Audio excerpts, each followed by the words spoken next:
मेरे प्रिय बंधुओं, मैं महिपाल सिंह, पर्यावरण सुरक्षा संघ से प्रकृति का सेवक, आपका मित्र। जितने भी भाई बहन मेरे इस वीडियो को देख रहे हैं तो वीडियो को पूरा देखें, जब भी आपको कुछ जो है का मतलब इस पर हासिल हो सकता है। अगर जो आधा अधूरा देखोगे तो आपको कुछ हासिल नहीं होगा, व्यर्थ जाएगा, आपका समय भी बर्बाद होगा। तो लिहाजा समय बर्बाद ना करें अपना। अगर जो देखना है तो वीडियो पूरा देखें, और वीडियो अच्छा लगे तो सब्सक्राइब कीजिए। अगर जो नहीं करना है, नहीं अच्छा लगता तो सब्सक्राइब करने की ज़रूरत नहीं है। ये अवश्य है कि इस वीडियो को अगर जो आप देखोगे तो आप अपने बच्चों के साथ देख सकते हो, अपने बुजुर्गों और माता पिता के सभी के साथ देख सकते हो, इसमें कोई दो राय नहीं। क्योंकि हमारे चैनल पर किसी भी प्रकार की कोई नेगेटिविटी नहीं आती और ना ही हम नेगेटिविटी दिखाते हैं। हम जितनी भी बात करते हैं पॉजिटिव बात करते हैं, सकारात्मक बात करते हैं। हमारी जो सोच है वो सकारात्मक को लेके है और हमेशा सकारात्मक ही सोचते हैं। अच्छी सोच पैदा करना अपनी जो आने वाली पीढ़ी, अपने भाई और बहनों के बीच में, जो मेरे भाई बहन ही हैं आप लोग, तो आपके अंदर एक सकारात्मक सोच को पैदा करना हमारी ड्यूटी है और हम उसका, अपनी ड्यूटी का पूरी ईमानदारी से पालन करते हैं। तो मेरे प्रिय बंधु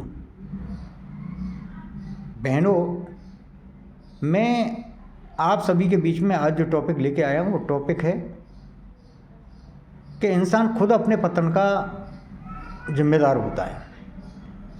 यानी कि अगर जो इंसान को कोई भी किसी प्रकार की हानि होती है, चाहे वो सामाजिक हो, आर्थिक हो या शारीरिक हो, उस हानि का कारण इंसान खुद होता है, जबकि दोष दूसरों को देता है। कोई इंसान अपनी हानि के लिए अपने आप को जिम्मेदार नहीं ठहराता, हमेशा कहता है जी कि उसकी वजह से हो गया, उसकी वजह से हो गया। और जब कहीं किसी के लिए कुछ कहने को नहीं मिलता तो कहता है जी ईश्वर की ऐसी मर्जी थी, ऐसा कह देते हैं। लेकिन ऐसा है नहीं। जहाँ भी है गलती आपकी है कहीं ना कहीं, और आपकी गलती की वजह से ही वो जो है का आपको नुकसान उठाना पड़ा, चाहे वो सामाजिक था, आर्थिक था या शारीरिक था, कैसा भी था। वो जो नुकसान उठाना पड़ा आपको, और नुकसान उठाना पड़ा तो सिर्फ और सिर्फ किस वजह से? अपनी गलती की वजह से। तो कभी भी एक बात हमेशा ध्यान रखें कि जब भी कोई कदम उठाएं, चाहे वो कैसा भी हो, समाज से संबंधित हो या आपके काम से संबंधित हो या अपने परिवार से संबंधित हो या अपने स्वास्थ्य से संबंधित हो, हर कदम को सोच समझ के उठाएं। अनजाने में कोई कदम न उठाएं। अगर जो कोई भी कदम आपने अनजाने में उठा दिया तो उसका पता नहीं क्या परिणाम हुआ। वो आपको नुकसान भी दे सकता है, फायदा भी दे सकता है, दोनों ही बातें। लेकिन अनजाने में उठाए हुए कदम अक्सर का नुकसान ही देते हैं। दूसरा, अगर जो कोई भी बात किसी से कहनी है, कोई भी शब्द कहना है, तो शब्दों को तोल के बोलिए। पहले तोलिए फिर बोलिए। यह बहुत पुरानी कहावत है, क्योंकि आपके कहे हुए एक शब्द आपको बर्बाद भी कर सकती है, ये ध्यान में रखें। आपके मुंह से निकला हुआ एक शब्द, जबान से निकला हुआ शब्द बर्बाद भी कर देता है, ध्यान दें। वो आपका सामाजिक पतन भी कर सकता है, आर्थिक पतन भी कर सकता है। तो शब्दों को बड़े सोच समझ के बोलें। कोई भी काम करने से पहले विचार करें। सलाह की जरूरत है, लोगों से सलाह लें, उसके बाद ही कोई काम करें। दूसरा, पतन जो है का 3 तरीके का होता है इंसान का। कोई भी इंसान है, या बहन है या भाई है, जितने भी लोग हैं आप, 3 तरह का पतन होता है। एक पतन होता है आर्थिक पतन, क्योंकि इसको मैं इसलिए सबसे पहले लेके आया हूँ इस शब्द को, इस पतन को, क्योंकि आज इसको ज़्यादा महत्व देते हैं लोग। तो जो आर्थिक पतन है, आर्थिक पतन यानी कि आपको प्रॉपर्टी लॉस या आपके बिजनेस में लॉस या वैसे पैसे की जो हानि है वो आर्थिक लॉस है, आप जानते हो।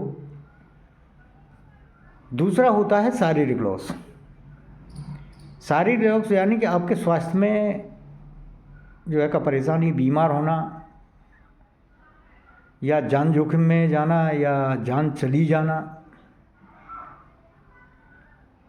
ये शारीरिक जो है का मतलब पतन होता है इंसान का।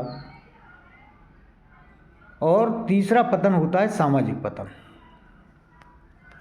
सामाजिक पतन में इसलिए लास्ट में बोला जबकि इसका महत्व तो बहुत ज़्यादा है, लेकिन आखिर में मैं इसलिए लेके आया कि कुछ लोग समाज को मानते ही नहीं हैं। कुछ ये वो लोग हैं जो कुछ होते ही नहीं हैं, वो इंसान नहीं होते, वो जानवर होते हैं, जानवरों की जीवन जीते हैं, पशुता का जीवन जीते हैं। वो केवल अपने लिए जीते हैं, ना उनका कोई रिश्ता होता है, ना को भाई को महत्व देते हैं, ना बहन को महत्व देते हैं, ना माँ को इज्जत देते हैं, ना बाप को इज्जत देते हैं, ना उनका कोई बेटा है ना बेटी है। मतलब उनको कोई जो है का मतलब ही नहीं। वो सीधी सी बात है, पशु का जीवन जीते हैं, पेट भरा और जय राम जी की। मतलब अपना स्वार्थ सिद्ध होना चाहिए उनका, चाहे किसी भी रिश्ते को भेंट चढ़ा दिया जाए। और ऐसे लोग जो समाज को नहीं मानते, वो ना तो किसी धर्म के होते हैं, ना किसी जाति के होते हैं, ना किसी परिवार के होते हैं, ना देश के होते हैं। वो किसी के सगे नहीं होते। वो हमेशा ऐसे लोग जो है का कपटी और एक तरह से दुर्बुद्धि टाइप के लोग होते हैं, जो किसी को कभी फायदा दे ही नहीं सकते, नुकसान ही देते हैं। ये वो लोग हैं जो समाज को नहीं मानते। और जो लोग समाज को मानते हैं उनके पतन की बात करता हूँ कि वो सामाजिक पतन को मृत्यु से भी बदतर मानते हैं। जिस इंसान का सारे सामाजिक पतन हो गया तो ये समझ लो वो कहीं का नहीं रहा।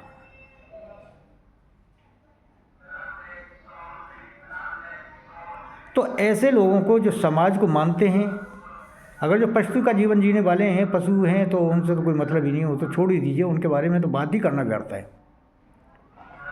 लेकिन जो लोग समाज को मानते हैं, ये जानते हैं कि समाज कोई चीज़ है, हमारी इज्जत कुछ है, वो लोग ज़रूर इस चीज़ को, पतन को महत्व देते हैं, सामाजिक पतन को। अब मैं बात करता हूँ कि इंसान क्यों अपने पतन का खुद जो है जिम्मेदार होता है। देखो, आप कोई काम करते हो, बिजनेस करते हो या जॉब कर रहे हो या खेती बाड़ी कर रहे हो या मजदूरी कर रहे हो, सीधी सी बात है, कोई भी आप जो है का मतलब काम करते हो, किसके लिए कर रहे हो? आर्थिक, मतलब ये जो काम कर रहे हो, आप बिजनेस कर रहे हो या जो है का खेती बाड़ी करते हो या मजदूरी करते हो या कोई जॉब करते हो, तो ये किसके लिए कर रहे हो? पैसे के लिए। वहाँ से आपको पैसा मिलेगा, उसी के लिए करते हो। अगर जो उसमें आपको किसी प्रकार की हानि होती है, पैसे की आर्थिक हानि होती है, तो वो आपकी कहीं ना कहीं कोई भूल होगी जिसकी वजह से होगी। उसके लिए आप दूसरे को जिम्मेदार नहीं ठहरा सकते। क्यों नहीं ठहरा सकते? आप जॉब करते हो और जॉब करते हुए अगर जो आपकी सैलरी मतलब लाख रुपए है या 80,000 रुपये, 50,000 रुपये या 10,000 रुपये है, आपकी सैलरी अगर जो है का कोई काट लेता है, सैलरी कोई काट लेता है, तो आप उसमें सोचिए कि आपने क्या गलत किया था। कोई छुट्टी मारी थी बगैर बताए, बगैर इन्फॉर्मेशन के, या आपके पास में छुट्टी नहीं थी तब आपने छुट्टी मारी थी। वहाँ पे आप कहीं ना कहीं जो है का अपने आप को जरूर कल्पित बताओगे, ऐसा कि भाई अगर जो मैं जो है का छुट्टी की पहले बता देता तो ये मेरा पैसा नहीं कटता। या कोई आपसे गलती हुई जिसकी वजह से जो है का जिसके यहाँ नौकरी कर रहे हो उसको हानि हुई, वो गलती आपकी वजह से। अगर जो वहाँ पे वो आपको जो है का पनिशमेंट के बतौर पे कुछ काट लेता है, तो सीधी सी बात है आपकी गलती की वजह से जो है का वो हुआ, तो वहाँ उसके दोषी आप ही हो। अब या बिजनेस करते हो, आप बिजनेस करते वक्त आपको लॉस हो जाता है, तो उस लॉस के बारे में सोचिए आपने क्या गलती की जिसकी वजह से आपको लॉस हुआ। जब उसका निष्कर्ष निकालोगे शुरू से लेकर आखिर तक, जब से आपको हानि होनी शुरू हुई तो आप पाओगे कि आपने कोई ना कोई गलती जरूर की है, और जो गलती है वो आपकी पकड़ में भी आ जाएगी।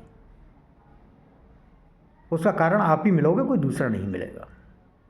लेकिन लोग इस बात को सोचते नहीं है, उससे पहले कह सकते हैं जी अरे कि इसने सपोर्ट नहीं किया जी, उसने सपोर्ट नहीं किया, इसकी वजह से ये हानि हो गई, या फिर ईश्वर की ऐसी इच्छा थी। ऐसा कुछ नहीं है, करना आपको ही होता है। जब सफलता का श्रेय आप खुद लेते हो तो भाई साहब असफल होने का भी श्रेय आपको ही मिलेगा, दूसरे को नहीं मिलने वाला। खेती बाड़ी करते हो, एक छोड़ दीजिए किसको, प्राकृतिक आपदा हो। प्राकृतिक जो आपदाएं आती हैं उसमें आपका हाथ में कुछ नहीं है, उसमें आपकी गलती नहीं है। बाकी अगर जो वैसे जो है का कोई हानि होती है तो उसमें आपकी है। बीज सही नहीं था, या खाद सही नहीं था, या बीज जो है का बिजाई समय पे नहीं हुई, या सिंचाई समय पे नहीं हुई, या जो है का दवा समय पे नहीं लगाई, ये जो हैं इनसे आपको पता चलेगा कि भाई हाँ ये काम गलत हो गया था, इसकी वजह से ये हानि हो गई। यह आपको पता चल जाता है, वो खुद की होती है। अब शारीरिक हानि के लिए अगर जो आपको शारीरिक हानि होती है कोई किसी प्रकार की, तो आप उसको एनालिसिस कीजिए। शारीरिक हानि के लिए अगर जो आप देखोगे, जब आप शरीर में कोई रोग लग जाता है या किसी तरीके से आप बीमार होते हो तो खुद ही कहते हो यार उस दिन ठंड में जो है बहन जो कपड़े नहीं पहने थे, अगर जो कपड़े पहन लेता, जो केयर करता, तो सर्दी नहीं लगती, बीमार नहीं होता। मानोगे नहीं मानो? या आप कोई नशा करते हो और जब नशे से बीमारियां लग जाती हैं तो पता चलता है कि यार ये इस नशे को जो है मैं नहीं करता तो ऐसा नहीं होता।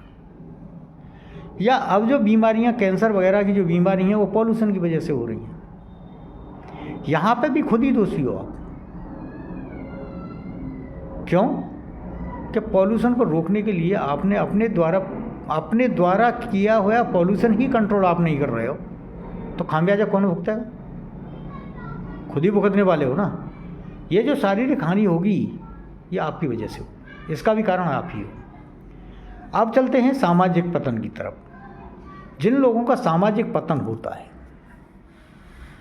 सामाजिक पतन इतना बड़ा कारण होता है कि आप अंदाजा नहीं लगा सकते इससे कितना बड़ा लॉस होता है। सामाजिक पतन के साथ साथ शारीरिक, मानसिक और सामाजिक सारे पतन हो जाते हैं। आर्थिक भी होता है, शारीरिक भी होता है, मानसिक भी होता है और सामाजिक पतन भी होता है।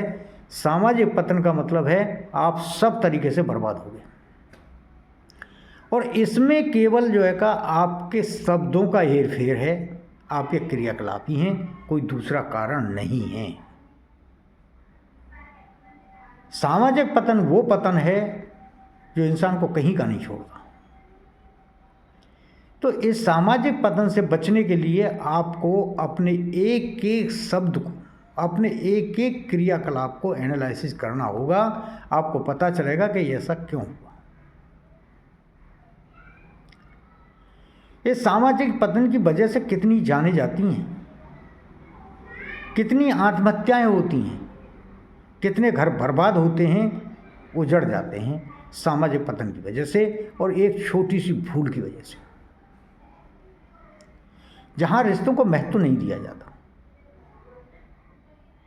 मैं घूम फिर के फिर वहीं आ रहा हूँ, जहाँ रिश्तों को महत्व नहीं दिया जाता वहाँ सामाजिक पतन होते हैं।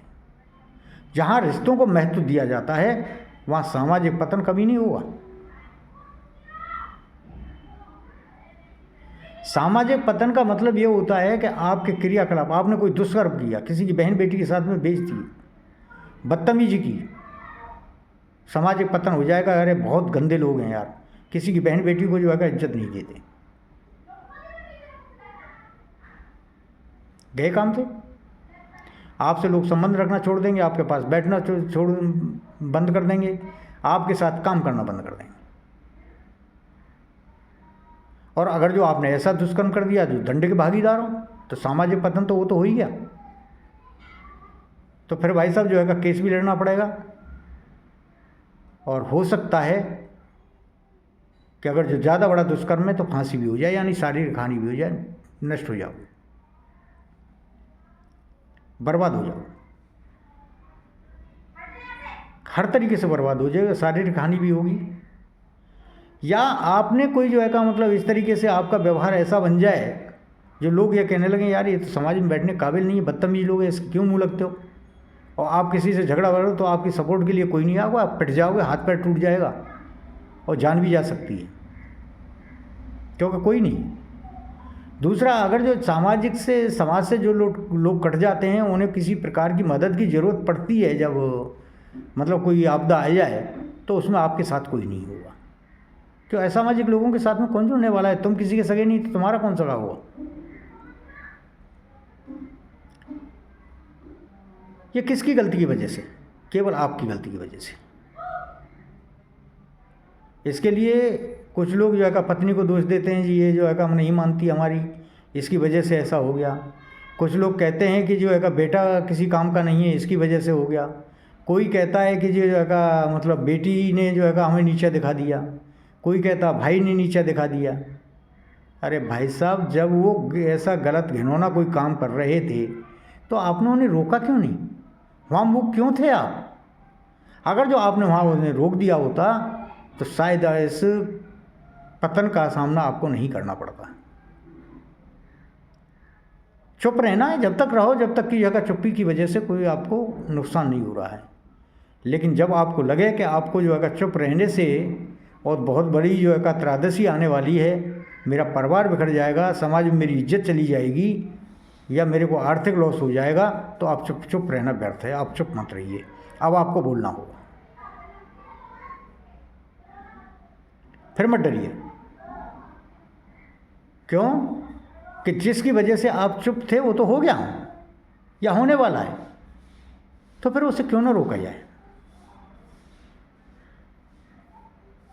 जितनी भर भी सुसाइडें हो रही हैं या मर्डर हो रहे हैं, उनका रीज़न आप जानोगे तो आप अचंभित रहेगा, वो ग्रे कलर्स के अलावा और कुछ नहीं है। जहाँ रिश्तों में भेदभाव है, जहाँ रिश्तों में बेमनस्व है, वहाँ ऐसे काम होते हैं। रिश्तों को बना के रखना है आपको, उसके लिए आपको कुर्बानी देनी पड़ेगी, समझौता करने पड़ेंगे। जो गलत है, परिवार में इतनी हिम्मत आपकी होनी चाहिए, जो गलत है उसे गलत कहना पड़ेगा आपको, तभी आप जो है समाज में जी पाओगे, वरना नहीं जी पाओगे। अधिकतर जो रिश्ते खराब होते हैं सास और बहू के झगड़े से शुरू होते हैं या ननद भौजाई के झगड़े से शुरू होते हैं। उसका कारण ग्रह कलेश का, उसका कारण सिर्फ ये होता है कि जो सास है वो चाहती है कि तू इस घर की मालकिन है, तेरी जो है का छत्र छाया में जो है का बहू को चलना पड़ेगा। और बहू ये समझती है कि मेरा वर्चस्व है, मैं भी इस घर में जो है का मतलब मेरा अधिकार है, ये जो मेरा आदमी कमाता है और मेरा पति कमाता है या पत्नी खुद कमाती है, कि ये लोग जो है का मेरे इशारे बना चाहिए। यहाँ पे वैमनस्य पैदा होते हैं। तो यहाँ दोनों को ही एक दूसरे की सूझबूझ से काम लेना चाहिए। कभी किसी प्रकार का पर्दा आपस में जो है का भेदभाव को उत्पन्न करता है, वैमनस्य को पैदा करता है।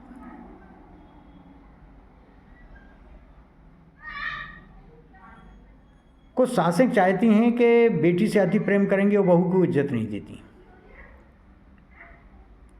एक बात बताऊं, ये घर बर्बाद हो जाता है। जहाँ बेटी को महत्व दे के बहू को महत्व नहीं दिया जाता। आप एक बार को बेटी को महत्व न दें, बहू को महत्व दें, घर में कुछ नहीं बिगड़ेगा, ये गारंटी है, मैं गारंटी देता हूँ मैं आपको। लेकिन आपने बेटी को महत्व दिया और बहू को महत्व नहीं दिया तो दो घर बिगाड़ोगे आप। पहला अपना, दूसरा बेटी का।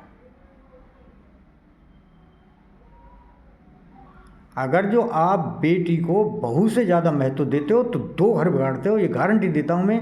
अगर जो आपको किसी को विश्वास नहीं है तो आप प्रत्यक्ष उदाहरण किसके एक नहीं 10 गिनवा सकता हूँ। बहू का यानी कि अपना खुद का घर जो आगा बर्बाद कर लोगे आप, और बेटी का घर बर्बाद कर दोगे। क्योंकि जब बेटी को आप महत्व दो तो वहाँ से ससुराल में उसका रवैया बदल जाएगा और वहाँ से उसके घर में पड़ाव हो जाएगा।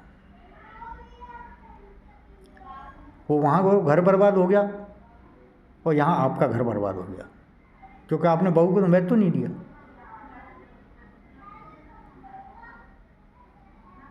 और कुछ लोगों को बहुत बुरी लग जाएगी। आज मैं एक बात कहने वाला हूँ कि दामाद कभी बेटा नहीं हो सकता। ये बात को अच्छी तरह मान लें। ये सामाजिक वो है, अब से नहीं, पुराण तक देख लीजिए, दामाद कभी बेटे का फर्ज अदा नहीं कर सकता। बेटी मजबूर होती है, मैं इस बात को मानता हूँ कि बेटी का झुकाव माँ बाप की तरफ रहता है, लेकिन बेटी मजबूर रहती है। अगर जो उसे अपने घर को बचाना है तो उधर से आपको रिश्ता तोड़ना पड़ेगा, कि रिश्ता एक ही जगह निभाते हैं। दोनों जगह निभाने वाले तो बहुत ही समझदार लोग होते हैं जो दोनों तरफ के रिश्ते को निभा दें। लेकिन जो लोग इस मुगालते में रहते हैं कि हमारा दामाद हमारे बेटे से बढ़िया अच्छा है, तो वो भूल है। या जो लोग ये समझते हैं कि हमारी बेटी और दामाद जो है का हमारे ज़्यादा पक्षधर हैं बहू और बेटे से, ये बिल्कुल गलत सोच है। ऐसा हो ही नहीं सकता। आपका जितना पक्ष और जितना जो है का आपकी सेवा कर सकते हैं वो बहू बेटे ही कर सकते हैं, बेटी और दामाद कभी नहीं करते। एक नहीं हजारों उदाहरण देख लीजिए आप, हजारों, एक नहीं हजारों। और जहाँ जो लोग इस मुगालते में रहते हैं उनके दो घर बर्बाद करते हैं। मैंने बताया दो घर बर्बाद होते हैं, एक बेटी का और दूसरा खुद का।